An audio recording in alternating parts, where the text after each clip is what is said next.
और चलिए अब सीधे हम बात करेंगे उनसे जिनका नाम सबसे ज्यादा आपने चर्चा में सुना विकास दुबे के बाद। उनकी पत्नी ऋचा दुबे जो एक्सक्लूसिव हमारे साथ जुड़ गई हैं, उनका हम रुख कर लेते हैं। विकास दुबे के साथ जो कुछ हुआ उसके बाद जो भी पुलिस ने कार्रवाइयां की, घर गिरा दिया, फॉर्च्यूनर आपकी तोड़ दी गई, उसको देख करके आप लगता है कि क्या आगे सरकार से क्या चाहती हैं?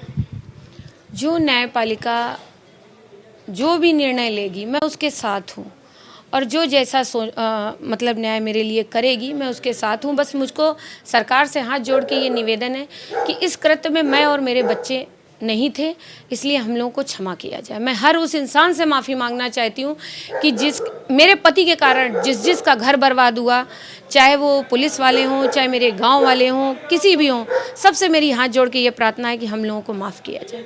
हम लोग इस कृत्य में नहीं थे। आप विकास दुबे की बतौर पत्नी, आप विकास दुबे की कुछ ऐसी तमाम बातें हैं कि विकास दुबे गांव में गुंडई करते थे, लोगों के साथ मारपीट करते थे, गुस्सैल प्रवृत्ति के थे, तो आप कितना जानती हैं? क्या ऐसे थे? मैं बहुत ज़्यादा उनके बारे में नहीं जानती हूँ। मैं जितना जानती हूँ वही आपके सामने रखूँगी कि वो मेरा गांव में इतना ज़्यादा रहना ही नहीं कभी हुआ। मैं अपनी लाइफ के सिर्फ 3 ईयर मैंने विकास के गांव में दिए, बाकी मैं शहर में मुझको जो भी पता था चलता था वो मीडिया और पुलिस वालों के द्वारा ही पता चलता। आपने विकास दुबे के साथ इतनी जब बिकरू कांड हुआ उस रात क्या हुआ, आपको कैसे सूचना मिली, विकास ने क्या कहा, फिर आपकी आगे की, क्योंकि 7 दिन बाद आप फिर कैसे वो 7 दिन रहे? मुझे विकास ने ही रात 2 बजे कॉल किया था। उन्होंने बताया कि मेरा गांव में झगड़ा हो गया है और इस तरीके से तुम बच्चे लेके घर से निकल जाओ। जैसे मुझको पता चला मैं अपने बच्चों को लेके बस यूं ही रास्ते में निकल। बातचीत हुई, झगड़ा हुआ? हाँ, थोड़ी बहुत आपस में मियाँ बीवी थे। मुझे कुछ चीज़ें नहीं अच्छी लगी, मैंने तुरंत डांटा, तुमने मेरा घर बर्बाद कर दिया।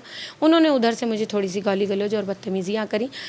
बस उसके बाद से मेरी विकास से कोई कॉन्टेक्ट नहीं हुआ, कोई बात नहीं। पुलिस का कहना है कि विकास दुबे ने बिकरू के गांव में बंकर बना रखे थे, हथियार छिपा रखे थे। आप तो वहां पे बतौर पत्नी तो भले ही 3 साल के लिए लेकिन गई होंगी, क्या घर में ऐसा कुछ था कि बंकर था या वहां पे हथियार छिपाए रहते थे? ऐसा कुछ नहीं था, ये सब झूठ और फेक न्यूज़ है। ऐसा कुछ नहीं था कि वहाँ बंकर थे, हथियार थे। मैं गई, मुझे कभी नहीं नजर आया। बस गांव में किसी तरीके का खौफ, लोगों को मारपीट की बातें आती थी और इलाके में जो फैक्ट्रीज थी, कहा जाता था कि फैक्ट्री से अवैध वसूली होती थी। जय वाजपेयी एक कैरेक्टर आया विकास दुबे के बारे में कि वो फाइनेंसर के तौर पर था। विकास दुबे का बहुत बड़ा पैसा विदेशों में लगा हुआ है, फ्लैट्स हैं, विदेश जाते थे। कितनी सच्चाई है?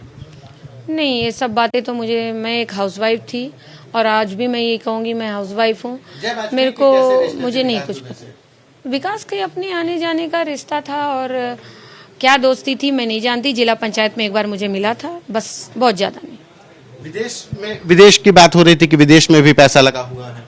ये सब फेक न्यूज़ है, क्योंकि विकास का अपना निजी पासपोर्ट ही नहीं था, तो विदेश में पैसा लगाने का कोई मतलब ही नहीं था।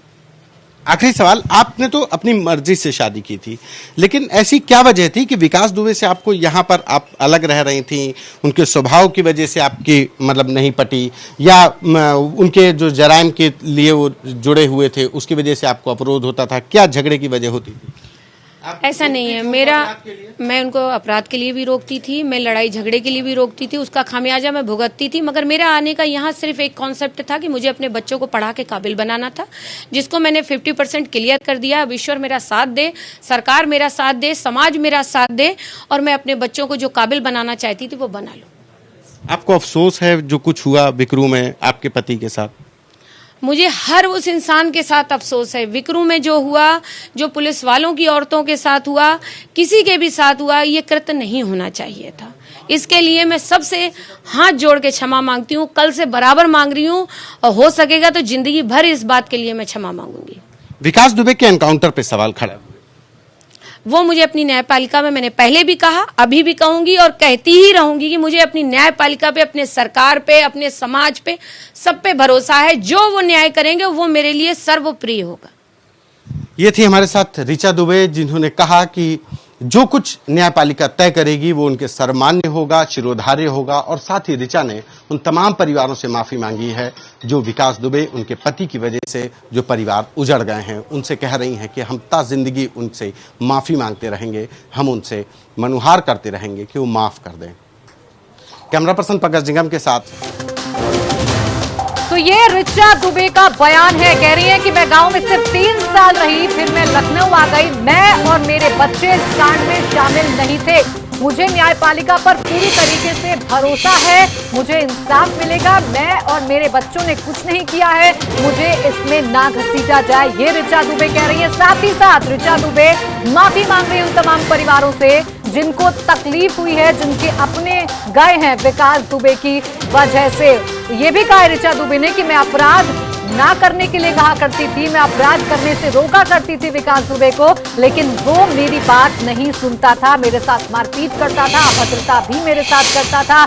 और यही वजह है जब मुझे उसकी चीजें अच्छी नहीं लगी, उसका व्यवहार अच्छा नहीं लगा, उसका काम अच्छा नहीं लगा, तो मैं गांव छोड़कर यानी बिकरू छोड़कर मैं लखनऊ आ गई अपने बच्चों को लेकर, क्योंकि मैं अपने बच्चों को इससे अलग रखना चाहती थी, इस अपराध की दुनिया से अलग रखना चाहती थी और कुछ बनाना चाहती थी। मुझे विकास ने ही रात 2 बजे फोन करके वारदात के बारे में बताया था, ये जरूर कहा है ऋचा दुबे ने, और ये कहा था कि तुम बच्चों को लेकर निकल जाओ, तो वो वहां से निकल गए।